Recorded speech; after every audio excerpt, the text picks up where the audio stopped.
The most dangerous place you can live is somewhere that feels completely safe. Not dangerous the way fire is dangerous.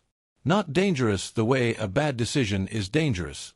Dangerous the way slow erosion is dangerous, quietly, invisibly, without a single alarm going off, until one day you look up and realize the life you wanted is no longer reachable from where you are standing. That place is called your comfort zone. And the problem is not that it feels bad. The problem is that it feels exactly like enough. Here is what your comfort zone is actually doing to your brain while it feels good. Your brain is built around a principle called neuroplasticity, the ability to rewire, grow, and adapt in response to challenge. When you regularly expose yourself to situations that require more than your current capability, your brain builds new connections, expands its processing capacity, and raises the ceiling on what you can handle. This process only activates under one condition: demand. Specifically, demand that exceeds your current comfort level. When that demand is absent, when every day looks roughly like the previous one, when no situation requires more from you than you already have, the brain does the opposite. It prunes the connections it is not using. It optimizes for the current environment, not a better one. In neuroscience, this is called synaptic pruning, and it is not a malfunction. It is the brain being efficient.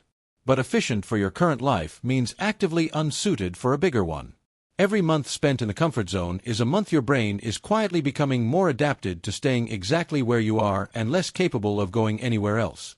The comfort zone does not just stop growth. Over time, it shrinks the capacity for it.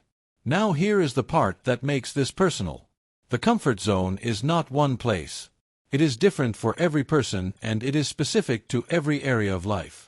You might be completely comfortable with physical discomfort, but deeply avoidant of social risk. You might handle professional pressure well, but retreat immediately from emotional difficulty. You might challenge yourself constantly in one domain, while leaving the domain that matters most entirely untouched. The area where your comfort zone is most protected is almost always the area where your life is most stuck. Not because of coincidence. Because protection from discomfort and protection from growth are the same mechanism. Every wall you build to keep discomfort out also keeps development out. The question is not whether you have a comfort zone. Everyone does. The question is whether the boundary of yours is expanding or contracting. Because it is always doing one or the other. It is never simply staying the same. Expanding the boundary requires one specific thing that almost no productivity or discipline content ever accurately describes. It requires voluntary discomfort. Chosen, deliberate, consistent discomfort. Not the kind that happens to you, but the kind you walk toward on purpose. Not because suffering is virtuous, but because the discomfort signal is the exact marker of where growth is available. The feeling of not wanting to do something because it is uncomfortable is not a stop signal.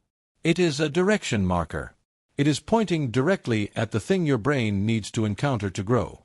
Every time you feel resistance before a conversation, a task, a social situation, a physical challenge, or a creative risk, that resistance is your comfort zone defending its current boundary. And every time you walk through it anyway, the boundary moves. Not dramatically. Not permanently after a single crossing. But measurably, incrementally, cumulatively. The same way the boundary contracted through avoidance, it expands through deliberate exposure. Start with one thing today. Not the hardest thing. Not the most dramatic challenge. One thing that sits just outside where you are comfortable. One conversation you have been avoiding. One task you have been postponing because it feels uncertain. One physical challenge you have been dismissing as unnecessary. Do not wait for motivation to do it. Motivation is comfortable. It only appears for things that already feel manageable. Do it before motivation arrives, while the resistance is still present, specifically because the resistance is present.